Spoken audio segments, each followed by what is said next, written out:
Snow was falling softly that Christmas Eve, the kind that quiets the whole city and makes everything look new. Through the frosted window of a small cafe downtown, Olivia Bennett sat alone, her hands wrapped around a mug of hot chocolate that had gone cold a long time ago. She checked her phone again, though she already knew there were no new messages. Her date was 40 minutes late. It wasn't the first time she'd been disappointed, but something about tonight stung a little more.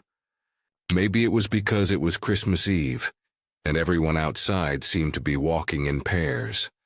Couples laughing, families holding hands, children pulling their parents toward the glowing lights across the street. Or maybe it was because she had told herself she wouldn't try again, but her best friend Sarah had convinced her otherwise. "Just coffee," Sarah had said, smiling. "He's not a big-shot lawyer or some tech guy. He's a music teacher, a good one, and he's kind, Liv. You could use a little kindness." So here she was, sitting in Cafe Amore, waiting for a stranger she wasn't sure she even wanted to meet. Olivia sighed, brushing a strand of hair behind her ear. She was tired of pretending she didn't mind being alone, tired of the small talk at work events, tired of people telling her she was too independent or too focused. At 35, she had built a successful career as an architect, but somewhere along the way, she had built walls around her heart too. She decided she'd wait 5 more minutes. Then she'd leave. Just then, the door flew open, and a burst of cold air swept through the cafe. A man stumbled in, covered in snow, breathing hard like he had run the whole way there. His hair was damp, his cheeks red from the cold, and his coat looked like it had seen better days. But his eyes, warm brown and a little nervous, met hers right away. "Olivia?" he asked, catching his breath. She nodded, surprised. "Ethan?" He nodded quickly. "I'm so sorry I'm late. The bus broke down, and my babysitter canceled at the last minute. I had to drop my son off at a neighbor's. I didn't want to cancel on you, but, well, I guess I made quite an entrance." He gave a sheepish smile. Something about his honesty, his slightly awkward charm, made Olivia's irritation fade. She smiled faintly. "It's okay. You made it. That's what matters." He sat down across from her, rubbing his hands together to warm them. The barista brought fresh coffee, and slowly the tension between them began to melt away like the snow outside. They talked about work, about how he taught music at a local middle school, about how she'd spent the last decade designing buildings that never quite felt like homes. She learned that his wife had passed away 3 years ago from cancer, leaving him to raise their son, Noah, who was now 6. Christmas was her favorite, Ethan said softly. "She used to fill the house with music. Now it's just me trying to keep the magic alive for Noah. We have this old plastic tree we got from a thrift store. He calls it his magic Christmas tree. Says as long as we put a star on top, Santa will find us." Olivia felt a lump form in her throat. It was such a simple story, but something about it reached a place in her she hadn't felt in years. She thought about her own Christmases, the ones spent alone in her fancy apartment, surrounded by expensive decorations that never made her feel warm inside. For the first time in a long while, she didn't feel lonely.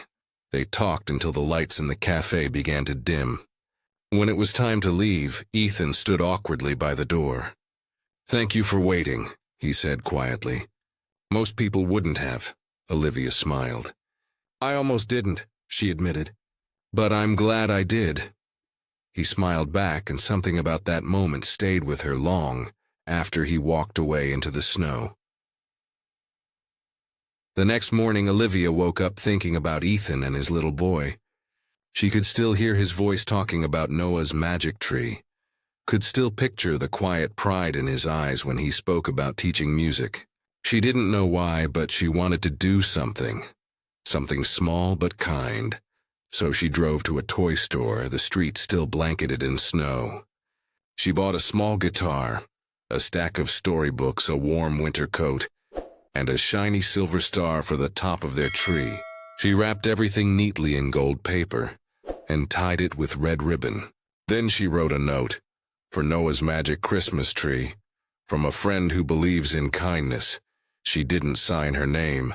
That evening she found the address Ethan had texted her the night before and drove to his small apartment complex on the edge of town. The windows were lit softly, and through one of them she thought she saw a small boy dancing near a tree, covered in colorful paper ornaments. She smiled and quietly left the package by the door before driving away. That night, Ethan came home after his evening shift, tired but ready to make Christmas special for Noah. As he reached his door, he froze. A gold-wrapped box sat on the doorstep, sparkling under the porch light. "Daddy, Santa came," Noah shouted, his eyes wide with excitement. Ethan opened the note and read it slowly, his eyes watering before he could stop himself. He looked around, but the street was empty. He didn't need to guess who it was from. He whispered softly, "Thank you, Olivia." Inside, Noah tore through the wrapping paper, laughing with pure joy as he found the guitar, the books, the coat. When he saw the star, he held it up proudly. "Look, Daddy, the magic tree gets a real star this year." Ethan helped him place it on top, and for the first time since his wife passed, the small apartment felt full of light again. Months passed. Winter turned to spring, and life returned to its steady rhythm. Olivia threw herself into work, but something inside her had shifted. She smiled more often, called her family more, and found herself humming quietly as she worked. One afternoon, while answering emails, she saw a message pop up from an address she didn't recognize. Subject: Noah's school concert message. "Hey, Olivia. I don't know if you're free this weekend, but Noah has a little school concert. He's playing a song he's been working on called The Lady Who Brought Back Christmas. He'd love it if you came. No pressure, but it would mean a lot to us." Olivia read the message twice, smiling to herself. She cleared her schedule without hesitation. When she arrived at the small school gym that Saturday, she spotted Ethan sitting in the back row, his camera ready. He waved a little shyly and she sat beside him. When the curtain opened, a row of children holding small instruments began to play. The center stood Noah, holding a tiny guitar almost as big as he was. When his turn came, he looked straight at the audience, his voice clear and sweet. "This song is for the lady who brought back Christmas," he said proudly before strumming the first notes. Olivia felt her eyes fill with tears. The melody was simple, just a few chords, but it carried more warmth than any music she had heard in years. When the show ended, Noah ran straight into her arms. "Thank you for the star," he said. "It's still on our tree. Daddy says it's our good luck charm." Olivia hugged him tight. "Then you should never take it down," she whispered. Ethan watched them, his smile soft and grateful. "He hasn't stopped talking about you," he said quietly. "I guess you made quite an impression." She smiled back. "You both did." A year later, Cafe Amore was once again glowing with Christmas lights. Snow was falling just like it had the night they first met. In the corner booth, Ethan sat nervously, wearing a new jacket that didn't quite fit right. Beside him, Noah sipped hot cocoa, swinging his legs under the table. When the door opened, Olivia walked in wearing the same red coat as before. Noah's face lit up. "She's here," he shouted. Waving both hands in the air, Ethan stood up, smiling. "Traffic okay this time?" she teased. He laughed. "I caught the early bus just to be safe." They sat together, talking easily, sharing stories and laughter like old friends who had known each other forever. As snowflakes drifted past the window, Ethan reached across the table, his hand brushing hers. "Funny how one night can change everything," he said. Olivia smiled, her eyes soft. "Maybe not change," she said. "Maybe just remind us of what's still good in the world." Outside, the snow kept falling, covering the city in white. Inside, the cafe glowed warm with light and quiet laughter. And for the first time in a long time, Olivia didn't feel like she was waiting for anything. She was exactly where she was meant to be. That Christmas Eve, 3 people who had once lost their way found home again. Not through perfect timing or luck, but through small acts of kindness, shared coffee, and the courage to keep their hearts open.